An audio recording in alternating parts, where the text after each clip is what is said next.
They have completely sold out, and no, I am not talking about copies of FIFA. For the last few days, headlines across the gaming and financial press have been dominated by one of the most significant corporate stories the industry has ever seen: the $55 billion sale of Electronic Arts, a transaction described by Reuters and the Financial Times as the largest leveraged buyout in gaming history. While the sheer scale of that figure is headline-grabbing in itself, the truth is that focusing solely on the numbers misses the deeper importance of what has just happened. After all, this is not merely a tale of shareholders taking profits or a well-known publisher changing hands. It is part of a far broader political and cultural strategy, one with the potential to reshape the creative landscape of video games in ways that are subtle but profound. Rather expectedly, on the modern internet, much of the public reaction is being filtered through the usual ideological narratives, and as a result, much of it is missing the point. On one side, commentators on the political left have condemned the Saudi Arabia deal as yet another example of an authoritarian state with a troubling human rights record buying cultural influence on the global stage. On the other hand, some voices on the right have celebrated it as a blow against the so-called woke content, hailing the acquisition as a triumph for traditionalism in gaming. Both positions, however, oversimplify a far more complex and strategically motivated development. But what is actually unfolding is something considerably more consequential than either narrative suggests. This is not a straightforward Western ideological clash between progressive ideals and conservative backlash, nor is it a question of censorship being imposed or freedoms being restored. At its core, this is about control, about who gets to decide what games are made, whose values they embody, and what larger purposes they are ultimately designed to serve. The consequences of that shift reach far beyond the political talking points of the moment, touching on the very future of creative independence within the medium. So let's dig deeper into why this acquisition could likely end up as a huge problem for gamers of any political persuasion. I am Lady Decade, and if you like your gaming content spicy, then hit that subscribe button. And if you enjoy this video, then give it a hype for me, as it's time to talk about the huge consequences of these big brands selling out. Recently, it has often felt that modern video games are being made for everyone but the players, and the prices we are often expected to pay for them can often be astronomical. But fear not, gaming doesn't have to be a luxury hobby reserved only for those with bottomless wallets. Through this channel, you can grab 38% off the critically acclaimed Silent Hill F, 30% off Borderlands 4, and huge savings on titles like Stellar Blade, Black Myth, Wukong, and countless more. Use my links below to unlock discounts on thousands of games. Happy shopping and happy viewing. To understand why Electronic Arts became the focus of such an extraordinary takeover, we need to look back at the state of the company in the years leading up to the deal. EA, once regarded as one of the industry's most formidable publishers, has entered a period of mounting challenges that left it unusually exposed. Since 2023, it has gone through repeated rounds of restructuring, resulting in the loss of roughly 1,900 jobs across major studios, including BioWare, Respawn, Codemasters, and various QA divisions. These cuts were not simply the product of efficiency drives, but rather a direct response to disappointing financial results and a visible decline in confidence over the company's creative direction. Even EA's most dependable franchises, the ones that for decades had been relied upon to generate consistent revenue, began to falter in the period leading up to the acquisition. EA Sports FC 25, the high-profile successor to the company's once dominant FIFA series, fell short of internal sales forecasts, whilst Dragon Age: The Veilguard, positioned as a major revival for one of EA's flagship RPG properties, also underperformed both commercially and critically. The impact on investor sentiment was immediate and brutal. Following these disappointments, EA's share price collapsed by 16.7% in a single day, the sharpest one-day fall the company has ever experienced since the 2008 financial crisis. Together with the widespread layoffs and declining revenues, this sharp erosion of market confidence created precisely the sort of conditions in which an acquisition bid would not only be attractive to shareholders, but difficult to resist. And thus, people with huge bags of money and a massive agenda to fulfill quickly took notice. For Saudi Arabia's Public Investment Fund, or PIF, this vulnerability represented a rare and strategically valuable opening, one that aligned perfectly with its wider ambitions. Securing control of EA offered far more than a lucrative corporate purchase. It provided an asset that could instantly strengthen the kingdom's growing cultural presence in Western markets, while also expanding an investments portfolio that already included significant stakes in Nintendo, Activision Blizzard, Take-Two Interactive and Capcom, as well as 96% ownership of SNK. Perhaps most importantly, it offered access to EA's global reach, particularly through its sports series like EA Sports FC and Madden NFL, which could be leveraged to complement Saudi investments across football, boxing, golf and esports. Just as crucially, the acquisition advanced the goals of Vision 2030, the sweeping economic transformation plan announced in 2016 by Crown Prince Mohammed bin Salman.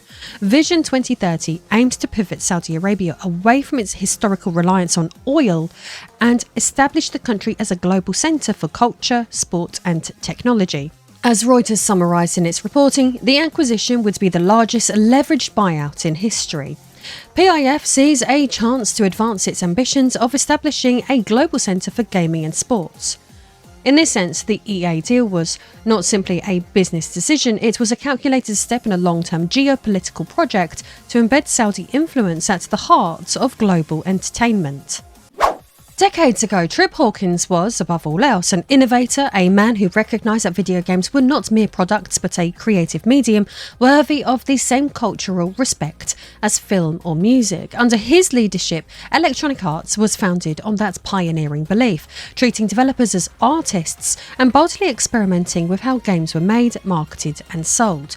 The company's formative years were defined by fresh ideas and fearless risk-taking, from championing independent creators to pushing the technical limits of home computers, and that spirit of invention helped shape the very foundations of the modern gaming industry. Hawkins would carry this same ambition into his next great venture with the 3DO, a console designed to revolutionise gaming once again with cutting-edge technology and an open licensing model.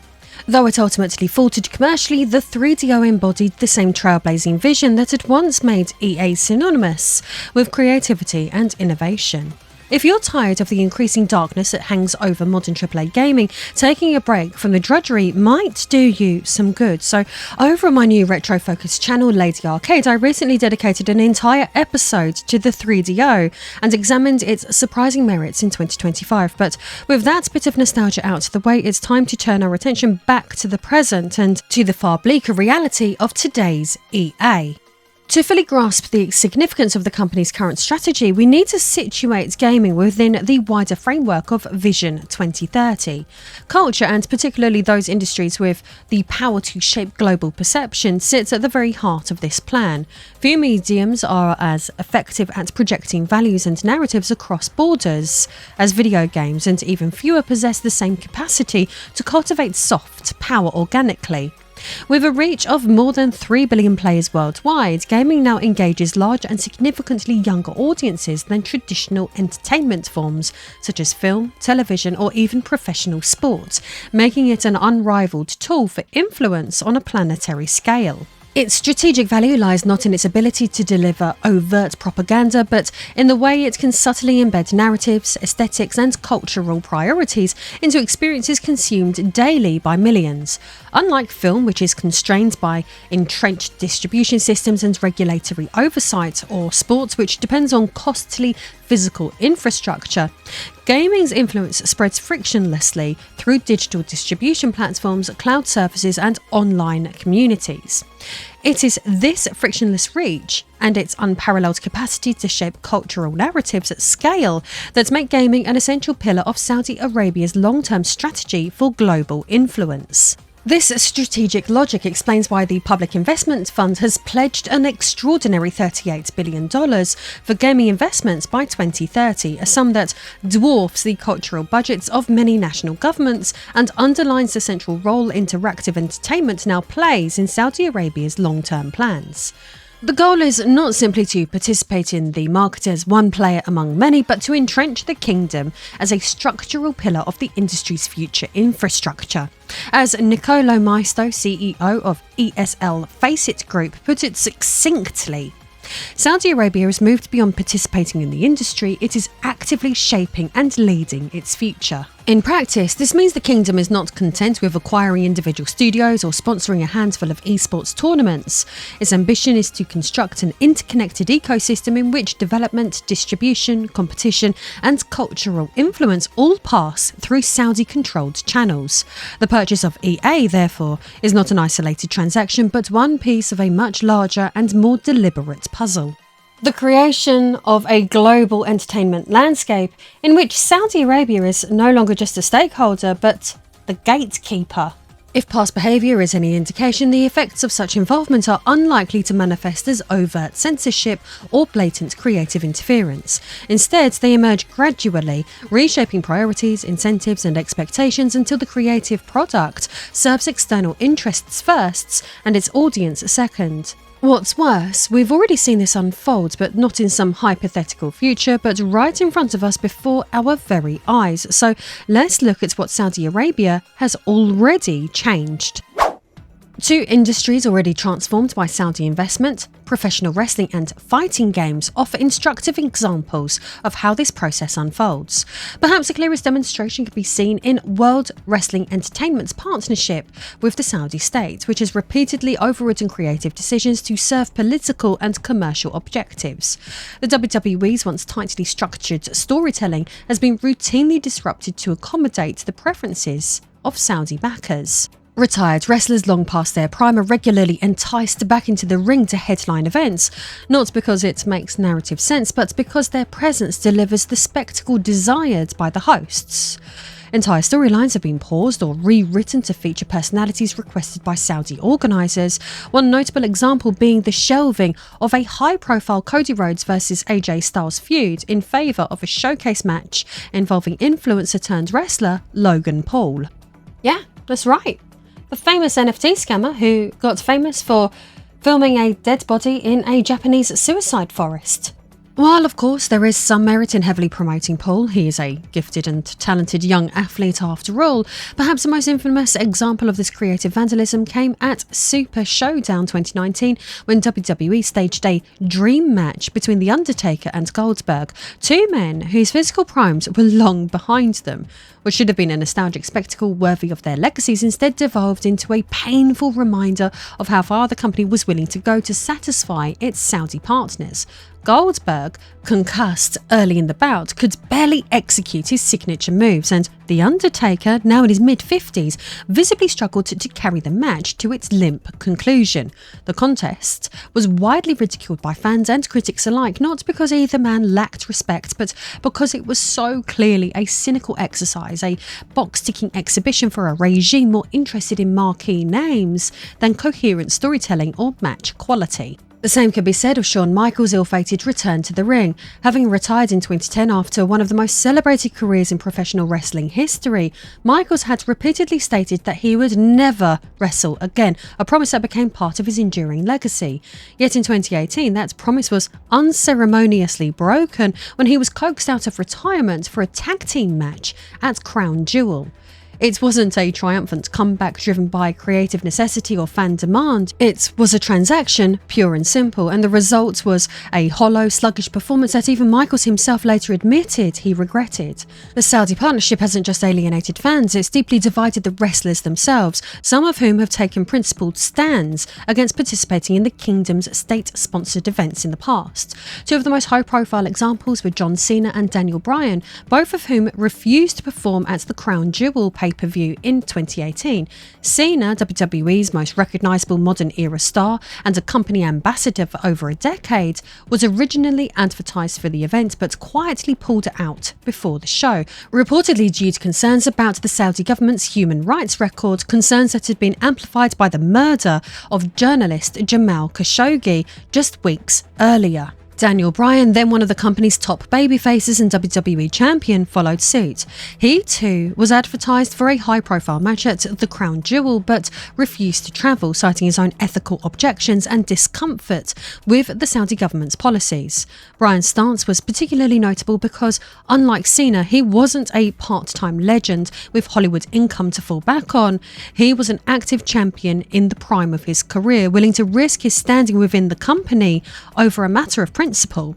Their decisions highlighted a growing unease within the roster and shone a light on the uncomfortable reality of WWE's new business model. It was forcing its performers to grapple with moral questions far beyond the squared circle. Still, the worst was yet to come. CM Punk, ever the outspoken firebrand, also made headlines for his criticisms of the partnership. After leaving the WWE, Punk publicly lambasted the company for what he described as selling out to a regime with a deeply troubling record, using his platform to call out the hypocrisy of promoting Be a Star anti-bullying campaigns while taking millions from a government known for silencing dissent. But here is the cringe-inducing part. Years later, when Punk eventually returned to the company under the TKO banner, his tone shifted considerably.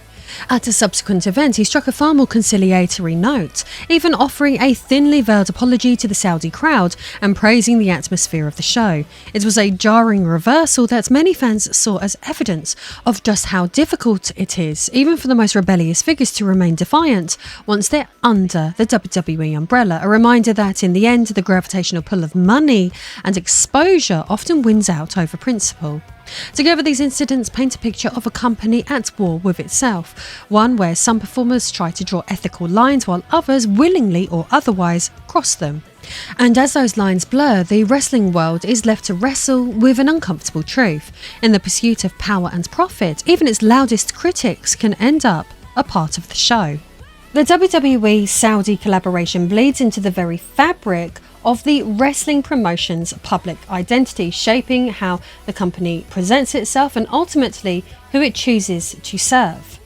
The culmination of this corporate subservience came when it was announced that WrestleMania 43, the crown jewel of the wrestling calendar and the pinnacle of fan engagement, would be held in Saudi Arabia. The reaction from long-time followers was not one of celebration but of visible disappointment. Crowds at domestic events looked genuinely deflated, and many British fans in particular felt betrayed. London had been campaigning for a WrestleMania for decades with passionate support and suitable venues ready to host, yet the honour was sold to the highest bidder instead.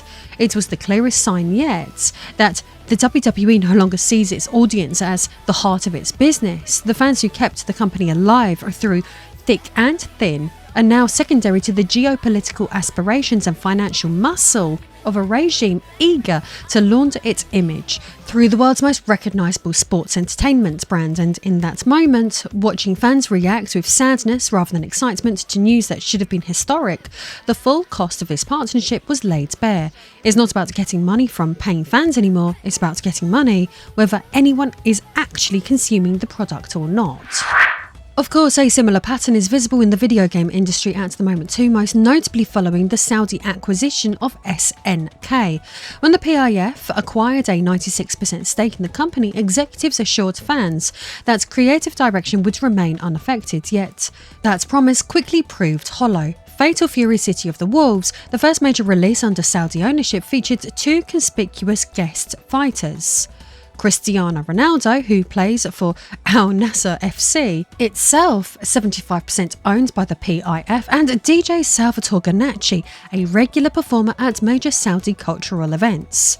Developers continue to insist that their independence was intact, but the alignment of these decisions with broader Saudi business interests was too precise to be dismissed as a coincidence. Players noticed immediately, with the fan base coalescing around the rallying cry, "Free SNK" from the Saudi royal family. These examples demonstrate a crucial point. Creative influence under such ownership rarely requires explicit orders. It arises instead from the pervasive, often invisible pressure to satisfy those who control the purse strings, a force that steadily reshapes decisions until financial and political objectives override artistic coherence. So, from all of this, you are probably beginning to build a broader picture regarding EA's fate. The public reaction to Saudi Arabia's acquisition of Electronic Arts has been swift, polarising and, in many cases, deeply superficial. Across the political spectrum, commentators have scrambled to interpret the deal through their preferred ideological frameworks, yet in doing so, both sides have missed the far more consequential story. This isn't about a question of which worldview will prevail in the next round of the culture wars. It's about something far more fundamental. How this shift in ownership could redefine the creative independence of one of the world's most influential entertainment mediums. On the political left, the conversation has centred almost exclusively on Saudi Arabia's domestic human rights record, and with good reason. The kingdom's systemic restrictions on women's freedoms, its criminalisation and persecution of LGBT people, and its continued use of the death penalty, including for charges as nebulous as sorcery, all paint a picture of an authoritarian state whose values diverge sharply from those of most Western democracies. These criticisms are valid and worthy of scrutiny, yet they also risk missing the point.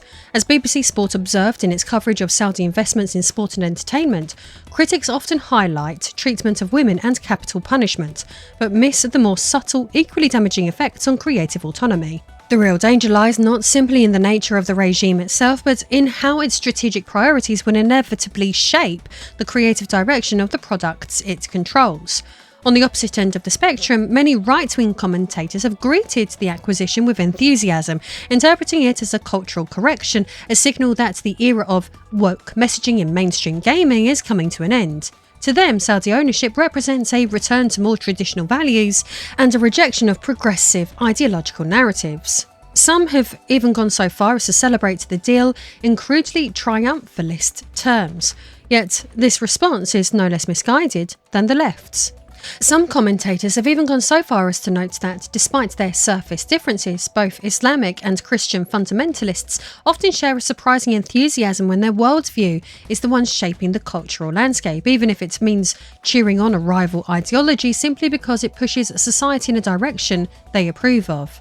This is the central misconception that both sides share, the belief that replacing one form of cultural influence with another constitutes victory. In reality, external control remains external control, regardless of whose worldview it represents, whether it manifests as progressive messaging designed to align with Western corporate values, or as policies shaped by the strategic priorities of an authoritarian state. The result is the same. Creative independence is subordinated to agendas that have little to do with the interests of players or the integrity of the medium itself. Essentially, both camps, in other words, are fighting the wrong battle. The left continues to frame the acquisition as a referendum on Saudi Arabia's domestic policies, while the right hails it as a decisive blow against cultural progressivism. Neither approach addresses the actual danger, the slow systemic erosion of creative independence. This is not a victory for one side of the culture war, nor is it a straightforward story of censorship or liberation. It is the replacement of one set of external pressures with another, and a reminder that once creative industries become instruments of political or ideological power, their output no longer belongs fully to the people who make or play them. However, as concerning as all of this is, what's really worrying is that ideology is only half the story. Alongside the cultural consequences of Saudi ownership lies another force that will shape EA's future just as profoundly. A financial one. Central to the buyout is a colossal $20 billion debt package, a sum equivalent to roughly 7 times the company's annual EBITDA, which is an acronym for Earnings Before Interest, Taxes, Depreciation and Amortization. A financial metric that measures a company's operating profitability by showing the cash flow generated from its core operations. This represents an unprecedented level of leverage for a publisher of EA's scale, and it fundamentally changes the company's incentives. Servicing that debt will become a permanent and unavoidable concern, with analysts estimating that annual interest payments could exceed $1.5 billion, depending on the final terms of the financing. This financial overhang will ripple through every major creative decision EA makes, Projects unable to demonstrate predictable near-term returns will find it difficult to secure green lights, while titles built around proven monetization models will inevitably be prioritised. The results will be a heavier reliance on recurring revenue streams. Ultimate team modes, seasonal battle passes and microtransaction-driven economies where steady compounding income is all but guaranteed. By contrast, ambitious, narrative-driven single-player games, the kinds of projects that push artistic boundaries but yield less predictable financial returns, will become harder to justify in an environment dominated by debt obligations. Studios like BioWare, which depend on longer development cycles and carry higher creative risk, could face intense pressure, with closures, restructuring or deep layoffs becoming increasingly likely. The financial press has already painted a stark picture of what lies ahead. As Bloomberg reported, the deal could mean mass layoffs, more aggressive monetization and other big cost-cutting measures. The Financial Times went further, noting that investors are now betting that AI will replace expensive human labour in development, signalling a shift towards automation in areas such as voice acting, asset creation and quality assurance testing. This strategy reflects a belief that technological efficiency can help offset the enormous cost of servicing the debt, but it also risks eroding the human creativity and craft that underpin the most memorable gaming experiences. In this context, debt becomes more than a financial consideration. It becomes a structural force that will affect every aspect of EA's creative output. New projects will no longer be evaluated purely on their artistic potential or audience appeal, but on their ability to generate consistent revenue streams capable of servicing the company's enormous financial obligations. In this new reality, financial engineering will shape EA's future just as much as political influence, and the pressure to deliver predictable profits may ultimately prove just as constraining to creativity as any ideological agenda. Yet, even this financial dimension is only part of a much larger picture. Although the acquisition of Electronic Arts is monumental on its own terms, it's best understood as a single component of a far broader and more ambitious plan, one that extends beyond the purchase of individual companies and instead seeks to reshape the very infrastructure on which the global gaming industry depends. Saudi Arabia's approach is not confined to acquiring publishers or sponsoring occasional projects. It's about building a tightly woven ecosystem in which development, distribution, competition and cultural influence are all entwined with Saudi-owned or Saudi-aligned assets. Once that ecosystem is fully realised, participation in the industry, whether by studios, publishers, platform holders or even event organisers, will increasingly require at least some engagement with or tacit approval from the kingdom. Alarmingly, the foundations of this strategy are already well established. The Public Investment Fund's acquisition of ESL and Faceit, two of the most significant esports platforms in the world, gives Saudi Arabia direct influence over tournament structures, competitive circuits, and how players and audiences interact with games at the professional level.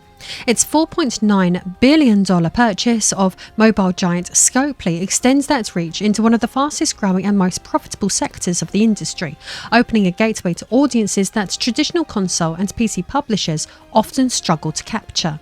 At the same time, major stakes in Nintendo, Capcom, Take-Two Interactive and Activision Blizzard provide leverage over distribution channels, partnership negotiations and potential cross-industry collaborations.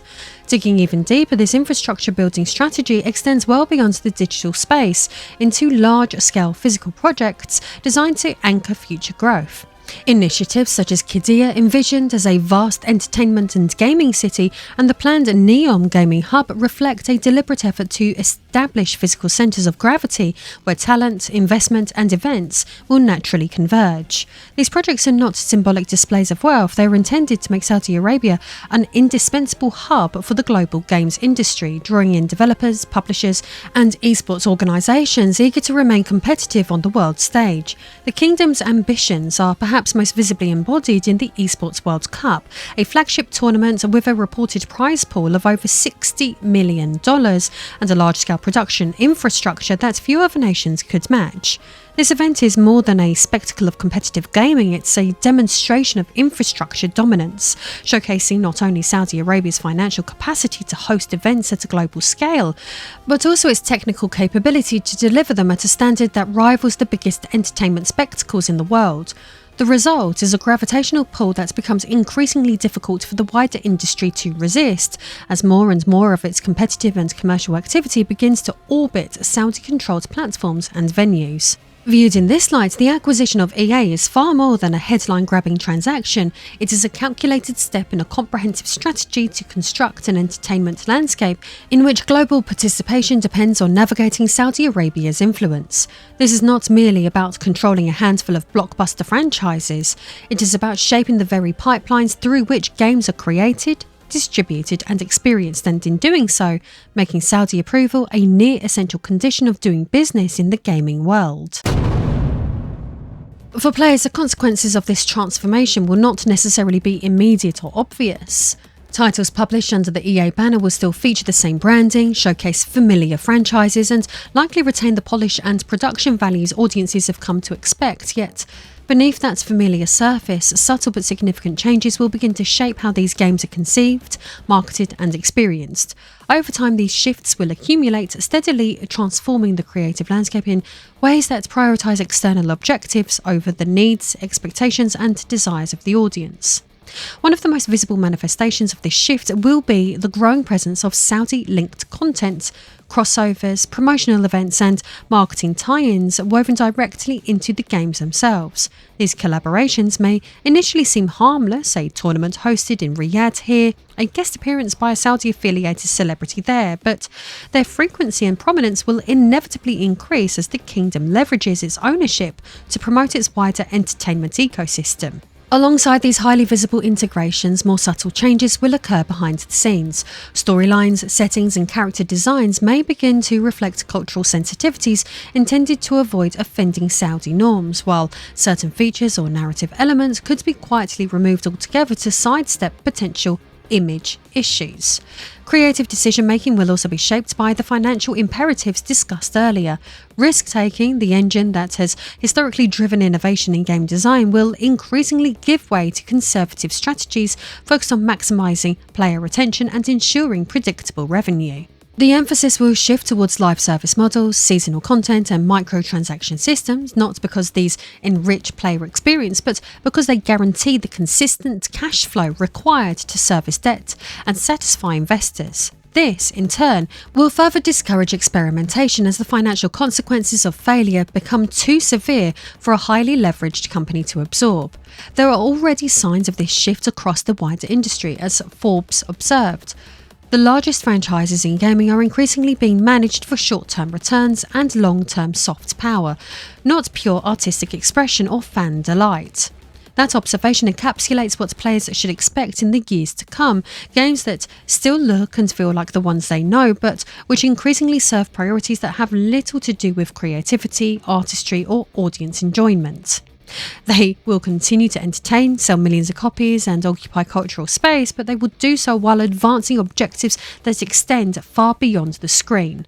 Don't forget, through my channel you can grab 38% off the critically acclaimed Silent Hill F, 30% off Borderlands 4 and huge savings on titles like Stellar Blade, Final Fantasy Tactics, Black Myth Wukong and countless more. Just use my links below to unlock discounts on thousands of games, and if you're completely fed up with the state of modern releases, why not check out my new channel Lady Arcade, where my latest upload deep dives into the legacy of the infamous 3DO console. Or if you'd like to support what I do in a more personal way and gain access to my behind the scenes cosplay library and more, you can do so over on Patreon. I'll see you all again soon.